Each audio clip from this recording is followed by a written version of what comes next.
Hello and welcome to today's webinar, Why Your Best Passwords Are No Passwords. This special webinar event is presented in partnership with our friends at Hitachi ID and HYPR. Thank you so much for joining us on the webinar today. We've got a great event. This is going to be a very educational session.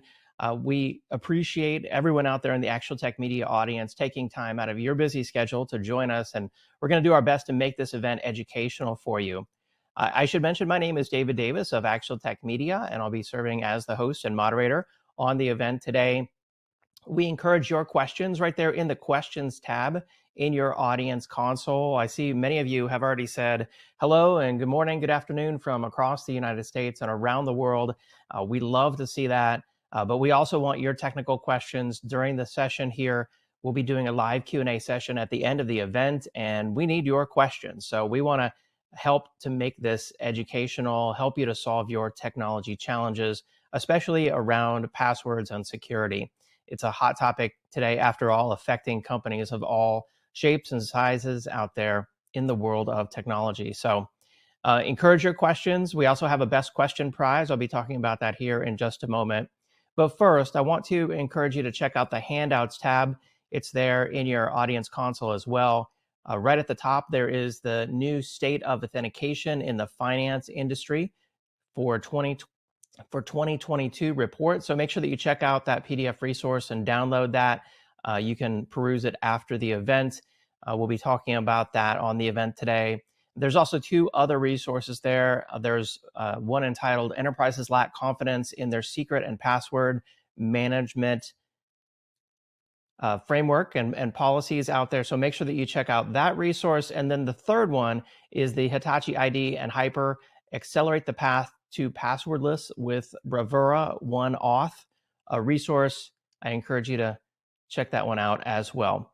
At the end of the webinar today, it's my pleasure to be announcing the winner of the Amazon $300 gift card prize on the live event. If you're watching this on demand, of course, the drawing has already occurred. The prize terms and conditions can be found there in the handouts tab. And then, as I mentioned as well, we also have our Amazon $50 gift card best question prize. What that means is that you have to enter, or you can only be entered by asking a question and meeting the Actual Tech Media prize terms and conditions. So keep those questions coming. We will be contacting the winner of the best question prize after the event. All right, so as I mentioned, today's topic is why your best passwords are no passwords. And we've got two experts lined up here in the green room ready to chat with us and educate us on this topic. Welcome to Mr. Brian Christ. He is with Bravura Security. He's a solutions engineer, and he specializes in security and access government. He's been in the industry here for more than 20 years. Has a huge background in today's topic, and we'll be relying on him for his expertise. And also, I'm excited to welcome now Mr. Ryan Rowcliffe, who is the field CTO at HYPR. Ryan, it's great to have you on.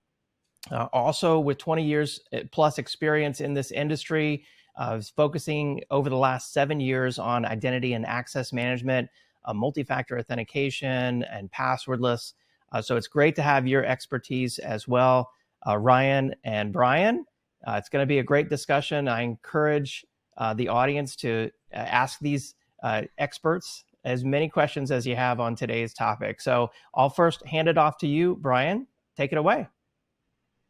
Hey, David, thanks for the introduction. I know a lot of you online, when this was first advertised, signed up for an event that was hosted by Hitachi ID. Since then, we have taken on a new identity. We are now Bravura Security. And so the question is, what does that mean for you? What does that mean for our customers? It means the same great things it's always meant.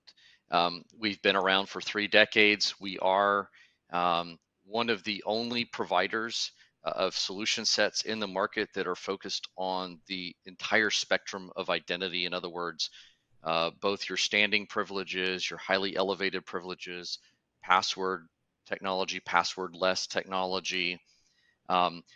We've kind of woven into this fabric, what we call the Bravura Security fabric, is this idea that our solutions should be um, critical to lowering your operating expenses, allowing your valuable resources to work on the things that matter and not be distracted with the things that don't matter.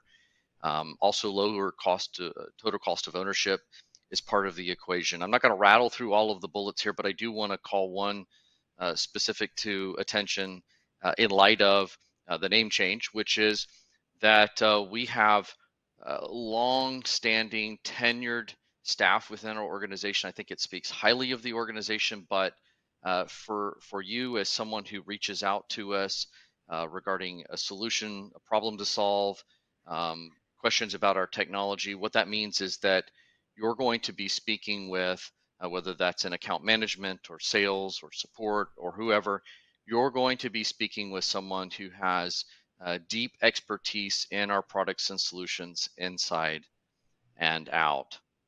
This next slide, just a real quick run through the history of the organization. As I mentioned earlier, we've been around for 3 decades. Along the way, we've introduced a number of products that have been built on top of each other to produce what we call the Bravura Security Fabric. For a period of time, we were Hitachi ID. Recently now, Bravura Security. And the kind of focus of today's conversation is our technology partnership with HYPR. So with that, I'm going to turn it over to Ryan to introduce HYPR. Thanks, Brian, and thanks, David, for the introduction. For those who are unaware, HYPR is the true passwordless company, and to help shape what our mission is, it is the way the world. It's time to fix the way the world logs in is our core mission, and we look at achieving that through 2 principles or 2 tenets, and that is uncompromising assurance and consumer grade experience. Uncompromising assurance means that we should have the highest level of assurance as deemed even by NIST in 863B, and a consumer grade experience, because if we can't get our users to adopt passwordless, we're not going to be able to be successful. So we need to make sure that every user can adopt and leverage this technology stack. And I'm really excited to be here with Brian and the Bravura Security team and talking about where passwordless can help augment, especially specifically around your IAM programs and or privilege safe and a couple of the other product sets that Bravura Security Fabric offers. So with that, Brian, I believe it goes to your slide next. Oh. Yep. Thanks. Nope. Got it. Thank you. We're working Ryan. on our orchestration together, Brian. We're going to figure it out Yeah. through this experience together. Yeah, no worries. So this first slide here, maybe some of you were scratching your head looking at it, saying zero trust, operational maturity. I thought I was here to, discussion about less passwords. I assure you that's going to be part of it. I want to make an observation on this slide, and then I'll kind of unpack the relationship between passwordless and things like zero trust.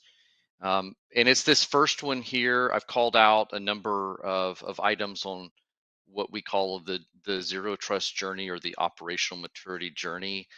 I've highlighted a few of them. This first one here, heavy dependence on the perimeter. I go to a lot of trade shows and expos, and I'm always amazed, if not alarmed, that when I look across the sort of the landscape of exhibitor booths, I see a lot of emphasis on perimeter security. So either keeping folks out or, solution sets to say, well, if someone gets through, how quickly can we detect that and then do something about it? The problem is that if I sort of unpack, and I'm not going to steal Ryan's thunder, I know he's going to talk about this a little bit later, so I'm going to go 50,000 foot view here. But if I unpack the anatomy of a very typical attack, it's breach the perimeter defense. So that's typically get a foothold in, and then do some reconnaissance, try to move laterally, rinse and repeat till you get to the keys to the kingdom. And really, if you spend any time looking at what's happened with Uber in the news, you're going to see that really that was an abbreviated version of what I just described. So sort of at the bottom of this is this sort of heavy dependence on the perimeter. How does zero trust come into this conversation? How does passwordless come into this conversation? I want to thank Ryan for just mentioning this there a minute ago. The traditional approach to zero trust has been microsegmentation. There's nothing wrong with it. It was sort of the first kid on the block. But if you think about what it's doing, it's just sort of shrinking perimeter defense into smaller and smaller boxes. NIST recently and their guidance on zero trust introduced a new kid on the block called enhanced identity governance. And what you'll see here on this journey to operational maturity, this illustration here presented, the reason I've highlighted a lot of these items is in orange is because if you put them under a microscope, sort of in a Venn diagram sort of way with the NIST guidance on the enhanced identity governance approach to zero trust, you're going to find either sort of a direct or overlapping sort of correlation between that item, and this idea of going passwordless. If you don't take my word for it, let me just share this with you. This comes from one of the leading analysts, Kuppinger Cole. They emphasize this tight relationship in a recent journal article about passwordless initiatives as supporting these zero trust initiatives. And I've highlighted it here just so I can call it out specifically. But by removing passwords and their misuse and replacing them with more secure options. So there is a symbiotic relationship between passwordless initiatives and that zero trust journey, or that, the desire to grow your operational maturity. Talk about passwords for just a minute. When I was spending some time kind of reading up on what happened over at Uber, I stumbled across an article. It was written by an organization that focuses on education, so that was sort of their wheelhouse. And they talked about the necessity of training employees on good password hygiene. I'm not going to tell you not to do that. I think you absolutely need to do it. One of the things that we did earlier this year was we conducted a survey. We asked executives, I think director, VP, hire, what are you doing in terms of training your employee population on passwords? So if you do the quick math, you'll see here 94% of the respondents said we've got some program in place to train our employees on what good password hygiene, good practices look like. So the next question that we asked in that was, well, how is that working out for you? Like, what is the outcome of it? And sadly, a quarter of the respondents came back and said, well, we still had a data breach in the last 12 months directly related to poor password management. So organizations are doing the right thing. They are throwing training at the problem. But I've had a sneaking suspicion for a very long time that part of the problem is the human element. You see this little graphic up here. I hadn't originally intended to talk about this, but as we were throwing the slide deck together, I remembered this incident that occurred. I'm on a number. My mother is an educator, retired out of the public school system, and so I see things on Facebook related to education. And I remember this teacher complaining online that at the beginning of the school year they were going to force them to change all of their passwords. And I couldn't make this up. I wish I had taken a screenshot of it, but she literally said, well, the way I solve this is I write it down on a stick of note and I put it on my monitor. And I thought, oh my goodness, this is the quintessential stereotypical thing that is, bad practice. But why is that? And I think this survey that Bitwarden conducted, that I've got some of the stats up here for on the screen, really reinforces what I've believed all along, which is it's tough to remember passwords. People don't like thinking that, hey, I'll need to be, here or there or in front of this computer or in front of this device. And if I can't remember it, I'm out of luck. It's almost the fear of missing out, right? And so here's what they do.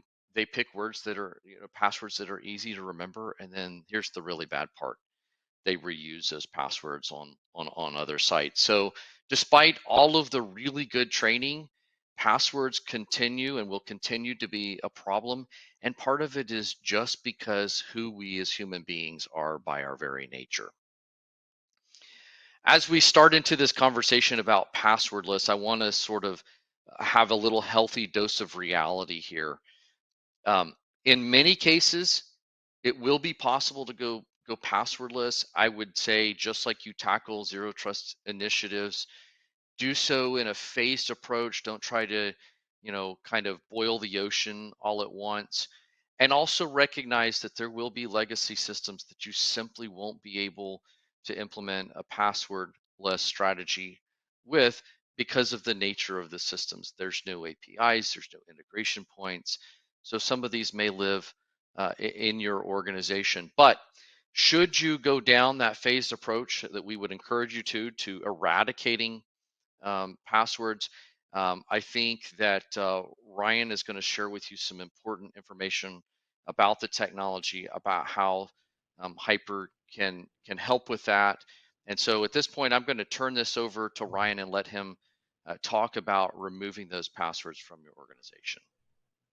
Perfect. Thanks, Brian. And I don't know if I totally take you off screen, because I think you and I are both kind of fans of Verizon's DBIR, and you and I were talking about how we pretty much treat it like Christmas morning when the report finally comes out. And I know we've been already going over quite a bit on the statistics and evidence of, and the one thing that we sit here and we're obviously advocating, like the world going passwordless, and that zero trust, and you have all these other components that if we were to give a negative user experience as we take these new frameworks and these new architectures and implement them, do we still solve the actual underlying problem, which happens to be a password itself, a shared secret? And even with this most recent, which is now almost like a year old, the Verizon breach report stated like 82% of breaches involved had stolen credentials or phishing or misuse. And I would almost say now that we're at this point that 82% is going to be even probably, it's probably going to grow next year, especially because of what we're seeing publicly reported. And that comes from the Octopus attacks, as well as Uber, as you had brought up earlier in the talk today. And what I wanted to do is outline a little bit of just kind of a high level, as you were describing, like kind of what the attack chain looks like. And really, it all starts with some form of phishing or getting a hold of someone's credentials. And the password itself, in my personal opinion, is a toxic asset, and it's time for us to get rid of these things where possible. But when we walk through it, it's attacker initially gets some form of credentials, whether it be from some other supply chain attack or from a dark web acquisition of usernames and passwords. And then they just start doing a phishing campaign. It's kind of almost a spray and pray technique, and it's very automated and it's very cheap to perform. And then eventually, over time, we can say it's a MFA prompt bombing or MFA bombing. I don't necessarily agree with the media today. I think it's just still push fatigue, because we all have so many push notifications on our devices that eventually a user will accept that notification and or enter their one-time passcode that they've been issued. And then the attacker has successfully taken over that account. And when we start thinking about, if we were to apply the same technology that exists today, that we've used as a best practice historically, and we're going to take on a zero trust initiative, what are we actually technically going to gain, outside of the fact that we're going to challenge a user more frequently, because we're going to see some sort of pattern or access request that they need to be challenged for? And if we give them the traditional user experience, it's going to become more annoying than anything else. And then those users will attempt to circumvent. We do like to go out and put some statistics to support our statements. As you can see on the slide below, the percentages of organizations that have recognized that they've been phished, that have reported credential stuffing attacks, and also those that are seeing an increase in push fatigue, as I was speaking about earlier. Now, there is a form of technology that we implemented, and I'm really excited about the partnership between Bravura Security and HYPR, and how we can start expanding that foothold on the technology stack, especially when we talk about access grants and zero trust. Is that if we implement things like HYPR in these chains, then you end up taking away the password altogether, and it becomes a standards-based authentication using PKC. As we are giant FIDO advocates, our product is heavily wrapped around multiple FIDO specifications. And if we can actually take that password out of the equation, make it a 100% cryptographically generated or a PKC authentication event, we mitigate quite a bit of this attack surface at the same time of giving users the same type of experience they're used to logging into any of their consumer services today. And to continue supporting this with more evidence, that we did our own, we commissioned our own report from a third party, which went targeting specifically FSIs, so the financial service industry, which usually has a little bit more budget allocation for compliance reasons or for regulation reasons. And there was still a very, very high number of acknowledging that this is a problem within even their organizations. They admitted to having credential misuse or authentication vulnerabilities in their breaches. And also 80% experienced at least one cyber breach related to weakness in authentication. That's 80%. That number scares me. And I think it definitely becomes an indicator for change and opens the door for technologies like HYPR to start mitigating quite a bit of these attack vectors. And as part of that report, we went and had them outline what did these organizations see as their primaries. And once again, I think, Brian, you brought it up earlier, was like the human element, right? So phishing is number one in this list that came from this report. That means that even phishing education and phishing training, it's not getting us there. We're not getting to a mitigated approach. And not to pick on other products that are doing email scanning and trying to stop the actual phishing from emails. I mean, what happens? Let's say we do get successful with blocking emails coming into users. I'm pretty sure all of us who are in industry have been spammed over SMS to click on links, and even some who have been spammed on just even LinkedIn or any other platform that anybody's account gets compromised. Those links will start flying in those platforms. So even if we try to solve this through education and other technology layers, in the end, the one main target is that password or credential to get a user to authenticate and offer up their passwords. So maybe we need to start thinking about it more from the angle of, let's not put passwords in the human's hands. Let's move this into a technology stack that can actually deliver that level of assurance and security. So what's the belief versus our actual true reality is most of those respondents came back saying that they don't think that their current authentication methods could actually secure their environment. That's no good. That's scary, and that there should be something that gets taken that should invoke an action to be taken. But we usually have to wait for certain things within industry. I've seen personally that it's pending either a compliance objective, regulation objective, or it's some sort of negative outcome that produces, budget or awareness.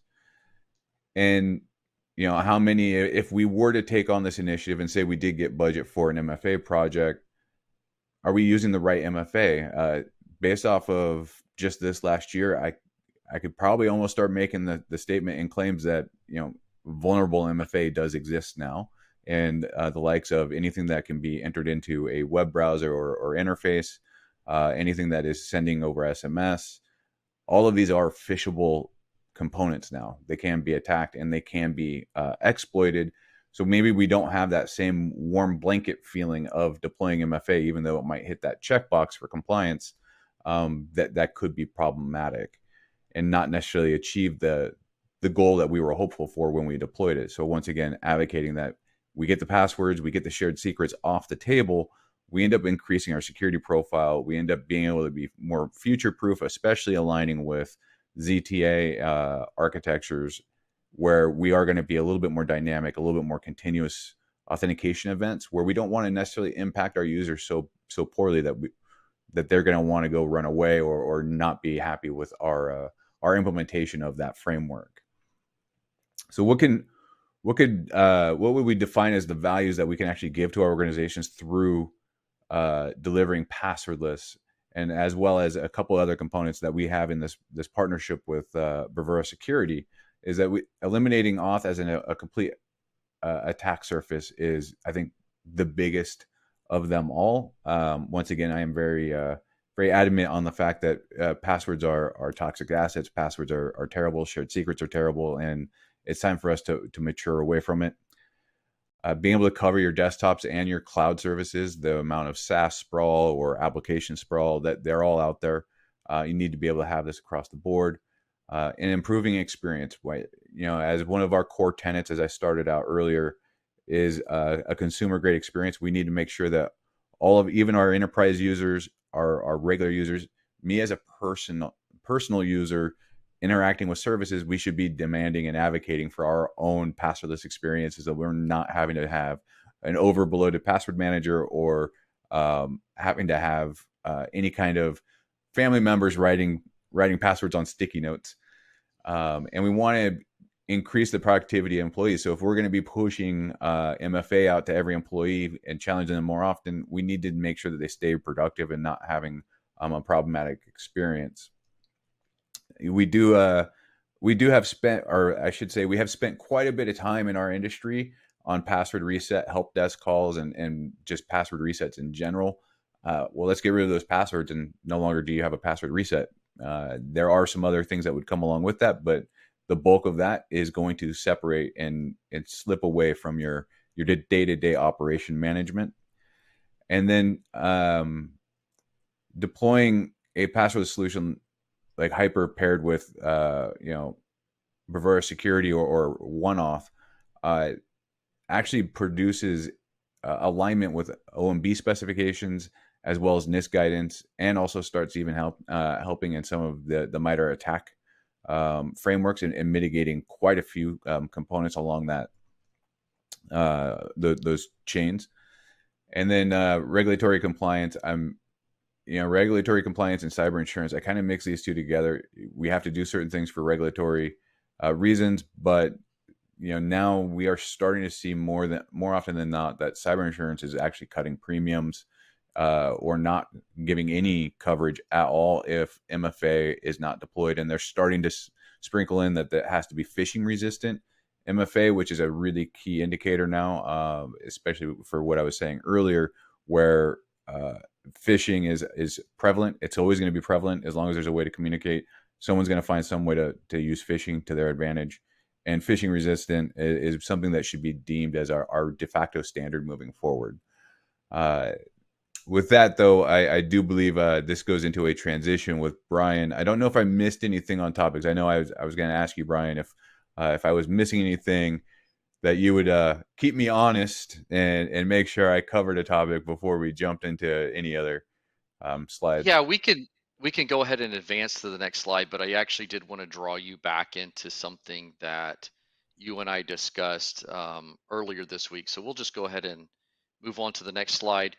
But one of the things that you and I talked about is the difference in approach that the technology behind HYPR brings to the table when it comes to something being centrally compromised versus can you unpack that? You know where I'm going with that?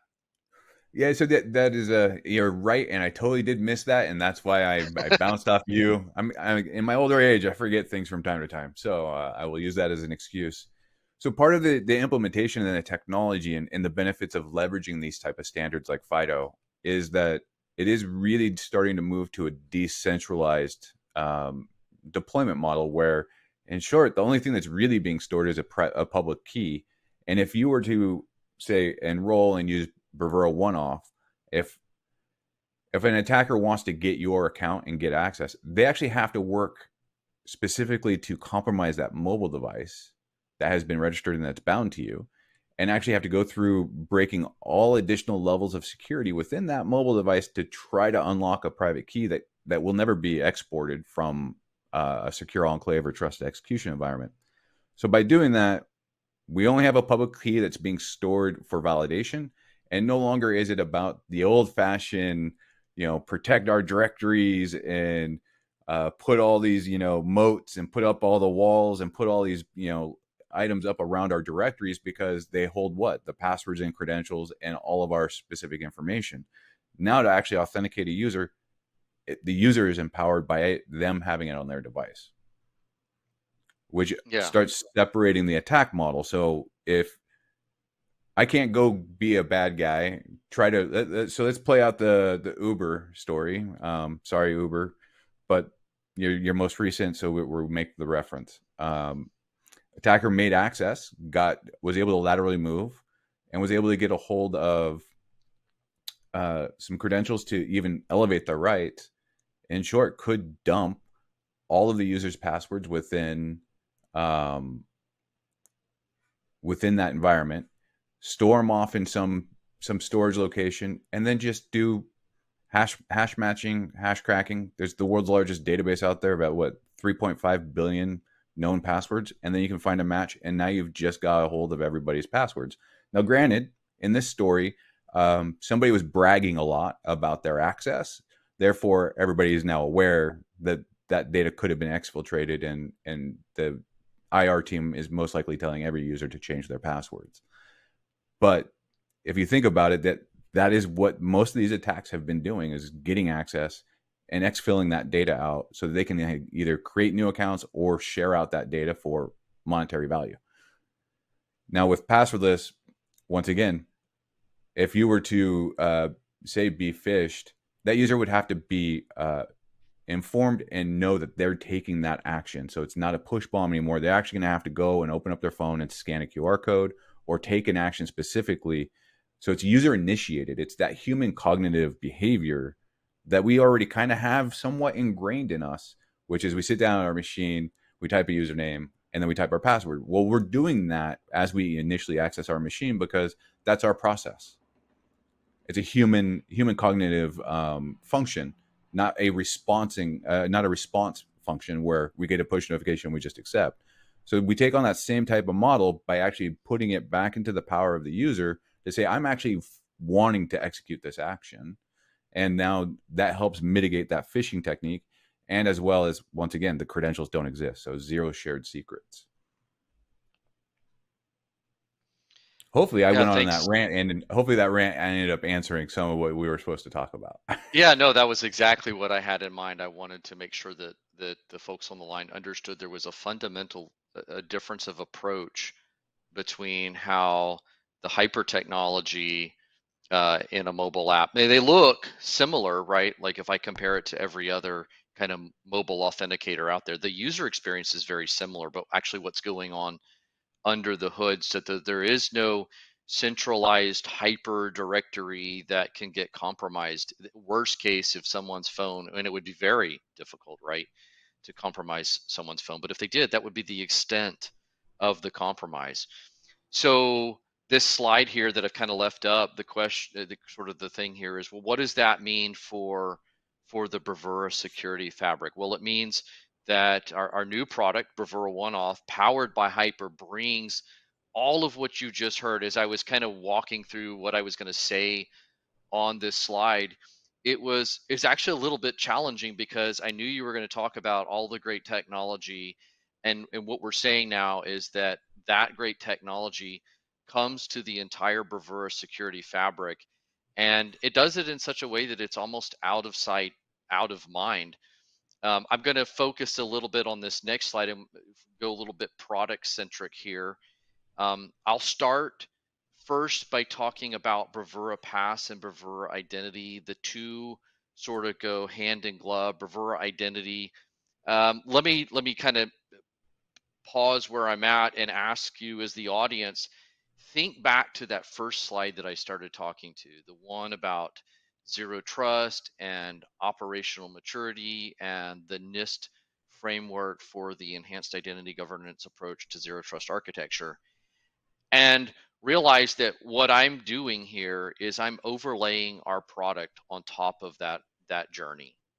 And so Bravura Pass and Bravura Identity go hand in glove. Bravura Identity is for the acquisition, the rightful acquisition of the standing privileges of a user.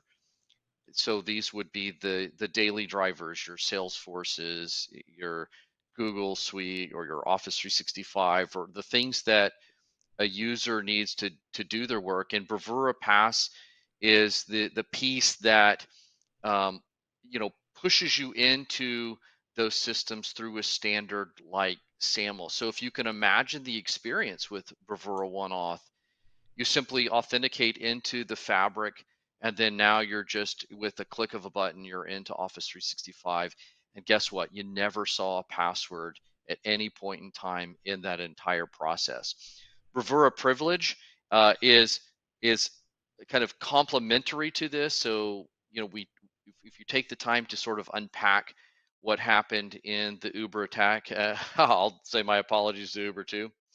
Um, but there's the standing privileges, and then there's your elevated privileges, your keys to the kingdom. And I talked about the anatomy of the attack. We'll take the privilege conversation, take the privilege experience, and imagine authenticating into Bravura privilege with OneAuth being really seamless. Then when you need to do that elevated work as an admin or operator, you get launched into an RDP session transparently. You never saw the password or SSH or SQL or whatever that thing is. Again, no passwords. Out. I did caution on the offset of this conversation that there will be a world in which it will be very difficult to get rid of passwords completely. Legacy systems, some web systems, that can be a little bit of the Wild West. There's no standard there. We're not going to be able to leverage that. But for all of those kinds of things, we have Bravura Safe.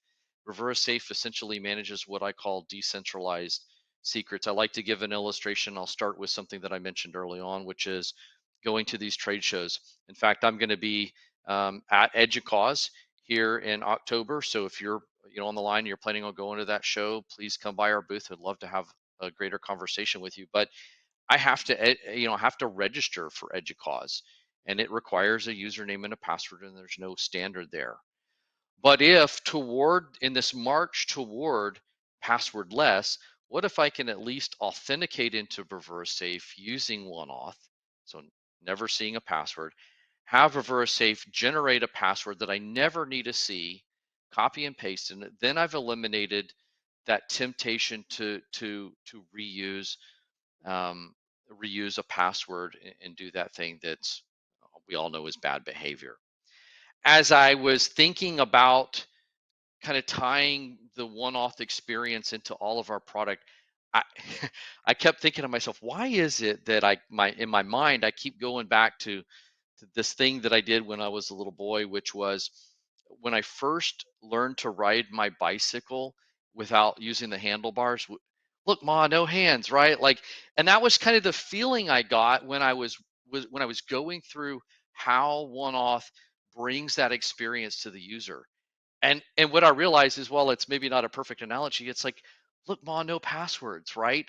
And that should be the desire, like the state we get to. It's technology's useful to us, it's productive to us, but it's out of the way, and we're not really thinking about security. Security is just done for us.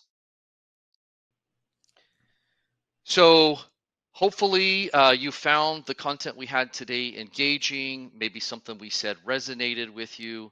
I want to encourage you to, this is a short conversation. We had a fixed amount of time to unpack all of this. I'd encourage you to reach out to us. Let us have a conversation about, share with us what kinds of things you're struggling with. If we put you through our survey process, where would you excel? Where would you fall short? Unpack all of that for us. Let us see how we can help you bring some solutions to bear through just a simple conversation. We'll get our experts on the line with you and walk through that. At this point, I think that unless Ryan, you have anything else you want to mention here at the last minute?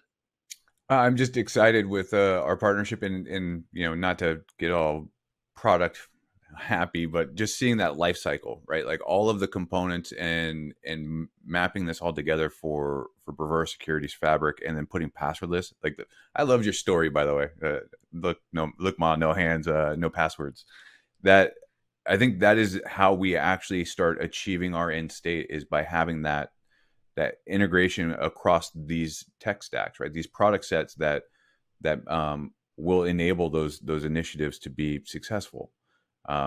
We specifically target passwordless, but with the security fabric you guys have in place, being able to actually do maybe a privilege on demand or Bravura Safe is actually, like, why should I ever even know the password that's in Bravura Safe? Maybe it's just a request and checkout, and who knows?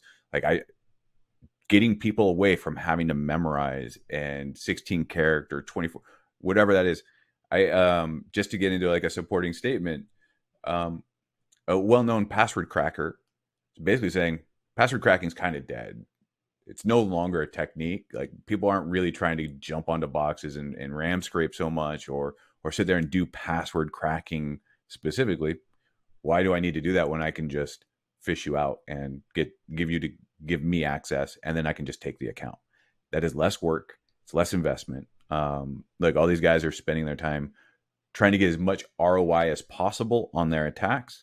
So they're going to go as cheap and fast as possible, just like any other business is going to go. And that is what we're fighting against. And I think having that fabric all together enables an extreme amount of capability and functionality for identity and access management environments. Sorry, you opened the door. I'll rant. No, I did. Yeah, thanks. No, appreciate it, Ryan. So I think at this point, kind of, David, maybe back to you for some Q&A. Absolutely. Yeah, we got a lot of great questions coming in from the audience. Thank you, everyone out there. And of course, thank you, Brian and Ryan, for the excellent education here on passwords and passwordless. And obviously, there's a lot that I think the audience still needs to understand based on the volume of questions out here. So I'm just going to go ahead and start with, it's hard to know where to start, but I'm going to start with this one from Matt, who says, what are your thoughts on NIST new guidelines on not forcing periodic password changes unless there's a reason to believe there was an active compromise? Ryan, you want to tackle that one? I can somewhat agree with that new position, and specifically because if we do deploy things such as HYPR, then password changes actually start getting reduced and not really having to apply. I would kind of take it one step further if we were to play the whole story out. Users shouldn't have to change passwords because we believe they shouldn't have to have a password anymore, and we should be using a different authentication method. But this kind of ropes back to the legacy system topic, where there are some things I will specifically bring out, AS400s and mainframes that don't have the ability to actually handle anything other than an 8-character password that is basically in that system.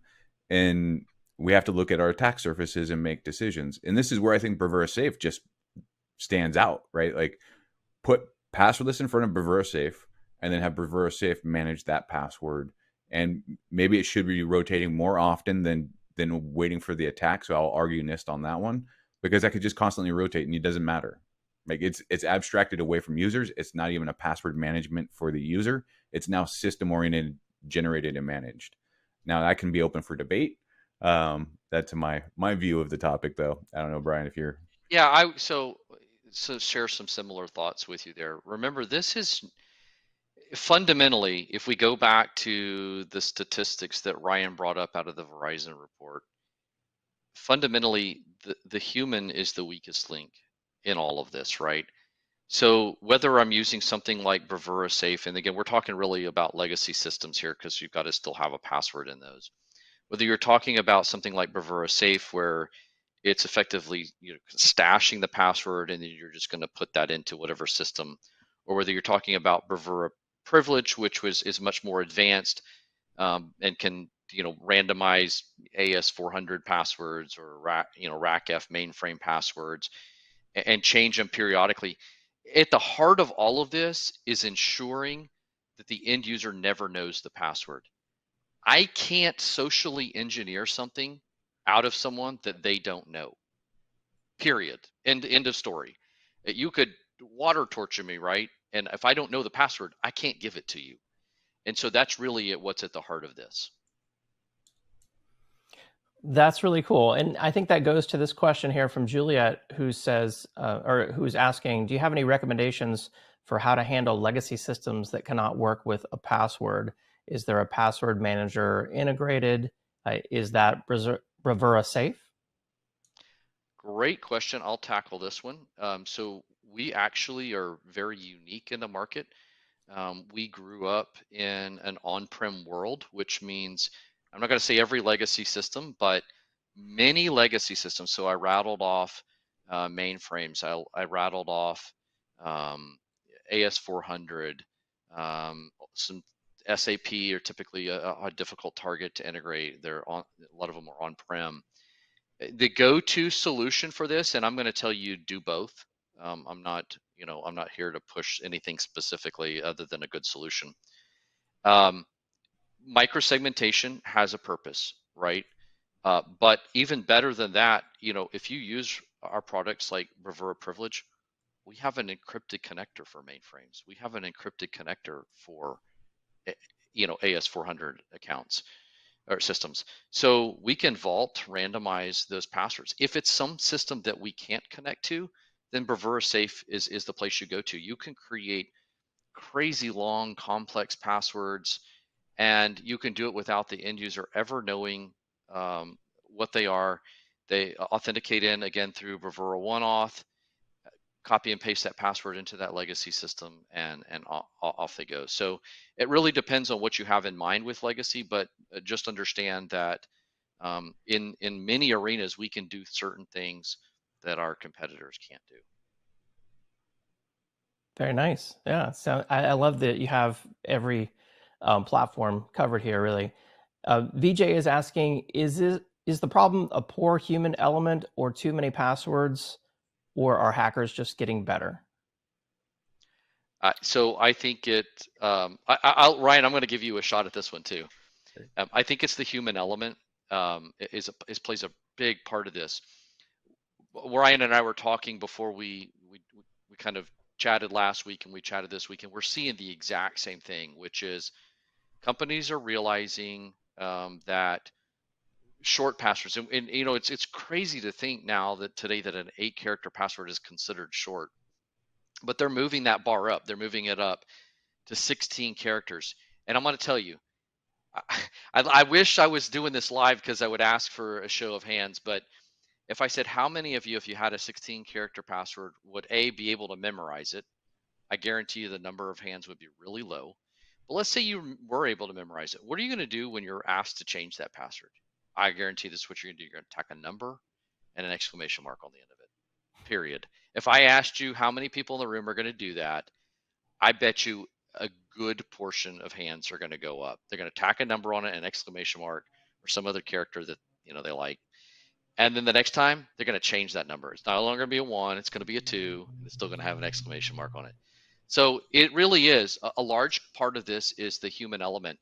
One of the things that we talk about with Bravura Safe is this, and I mentioned it, was this kind of this fear of missing out. Like, I'm going to need this password, and I'm going to need it at the most untimely time, right? Like, what? Oh my goodness, if I can't get into some system. So in Bravura Safe, and I'm not going to spend a whole lot of time on this, but we make Bravura Safe available on Mac, Windows, Linux, Android, iPhone, fat clients, browser extensions, command line tool, even works in offline mode, right? So if you're out in the field and you got to deal with a SCADA device. So we've pretty much eliminated that argument altogether, right? So now if I can authenticate into Safe, and I don't even have to remember some kind of master password, right? If I can authenticate in with Bravura OneAuth, man, there's never a reason that I need to memorize a password, period. I've completely, like, as I was thinking through this conversation today, I said, education is focused on dealing with the temptation when it's presented before you to do something bad. Going passwordless removes the temptation altogether, right? Wouldn't you rather be there trying to fight against the temptation, but then just eliminate the temptation altogether? Ryan, you want to add anything to that? Yeah, in context of the question, like, are hackers getting better? It's getting more automated. It's the barrier of entry is much lower. Services are now out there available for you to spend a couple $100, and it will automate an attack. So are they getting better? No, they're getting more business savvy and finding ways to deliver something at a much higher speed. There is still some serious techniques in which users are applying. I mean, you do have to do investigations. You do have to navigate. Once again, apologies on the Uber story, but They did start with a ransomware attack there. They got credentials out through that ransomware or malware, and then somebody bought them. So they had to spend the time to go on the dark web, buy those credentials, and then they went and validated them. Then they had to find the actual user who was associated to those credentials and then specifically target that individual when they didn't get the easy push accept. And then they had to convince them to accept that push notification. So, I mean, these steps all add up. It's patience and persistence, and it's a low bar of a technical hurdle, but it is still a technique that has to be applied. So I think the technical hurdles are getting lighter. I think services and components are making it more viable for, I guess, the temptation, as you described it, Brian, to be tempting to actually make a business in this vector, right? It's only going to get wider. It's only going to get more spread. There's more systems coming on every day. There's more accounts coming on every day. There's more users. There's more passwords.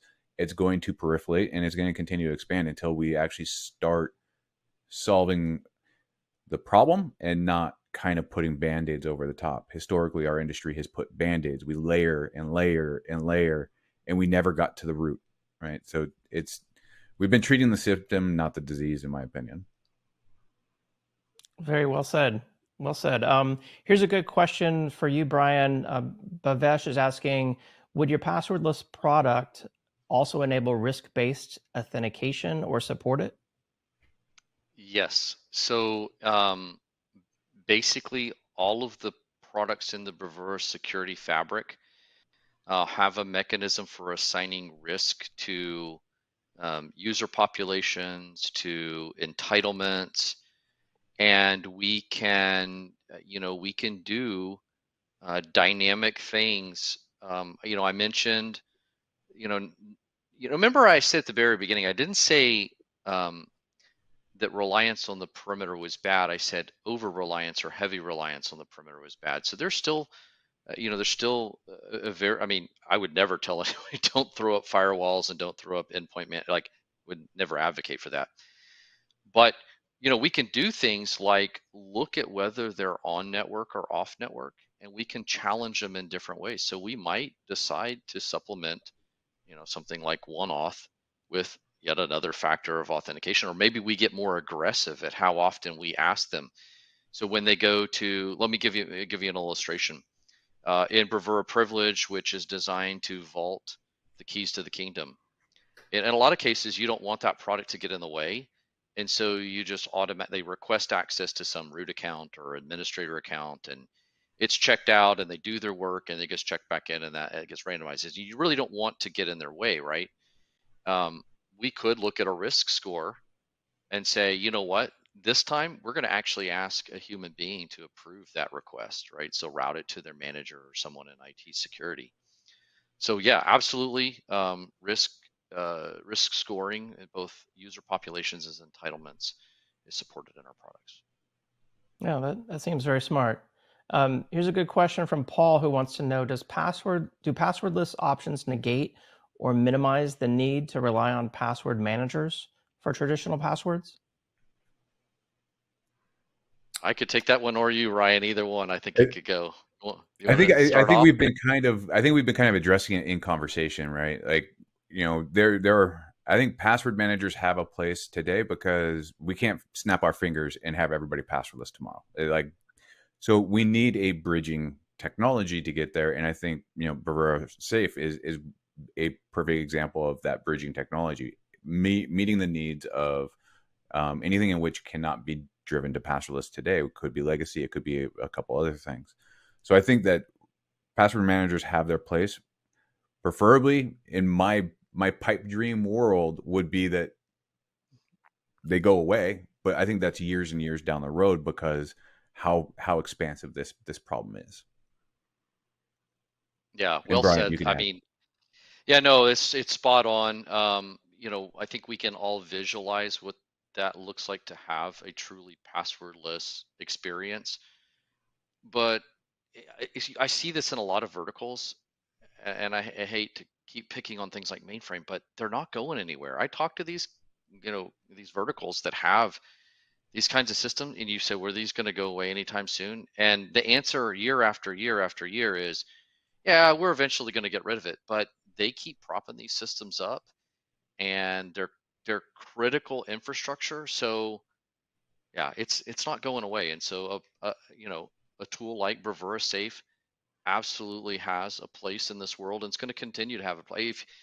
That's what I wanted to be is realistic up front in this presentation, is say, hey, look, get rid of passwords wherever you can, and there's a lot of low-hanging fruit for that, especially with one-auth. But be realistic and recognize that there are other strategies you're going to have to employ for these legacy systems. You're just not going to get rid of them, not overnight. Okay, good. And this is probably a question we could do a whole webinar on, and we've only got a few minutes left, but they're asking, could you give us an example of how passwordless works? How do we know who the user really is? And while it would be great to have no password, can't these other methods that we're authenticating them with also be hacked? Ryan, I'm going to let you do that one. Yeah, so I mean, the initial enrollment, it comes in, and I'm going to do this in a more holistic kind of passwordless way. Initial enrollment does mean that there has to be some trust anchor in place in the initial enrollment of passwordless. And that trust anchor could be, in a consumer use case, it would be a KYC flow, kind of like what you do with your banking, where you have to validate with your driver's license, passports, or something to prove your identity. Another trust anchor could be that you're within your enterprise and you already have some components in place today, passwords or anything of that nature, which allows for an easy enrollment. You already have an identity posture in your environment. There is a level of trust within that environment. You can leverage that to do the initial enrollment of passwordless, and then the identity is now bound through that capability, so through that enrollment process. Going downstream, I think there was a second part to that question. The question was, yeah, can't these other methods of authentication also be hacked? Yeah, so that is look, if we can also base our foundation on, if it can be plugged into a wall and it's connected, it could be hacked. And we do have to plan our strategy and security models with that in mind. With the initial enrollment, there are other things, and I think the Bravura Security Fabric helps with this.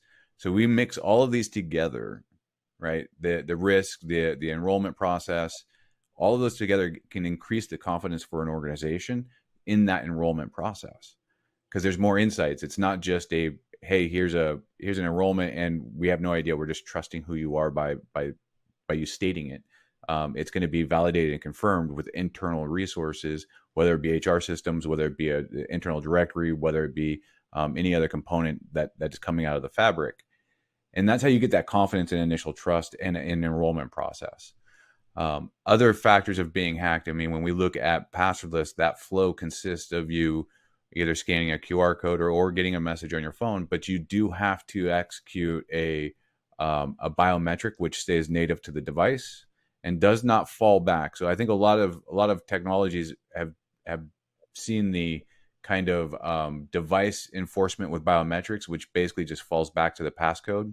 Using a technology like HYPR that's wrapped with FIDO, it is enforced. You cannot fall back from your biometric enrollment. You cannot fall back from what you enrolled in. You have to use that for an authentication event, or it is invalid.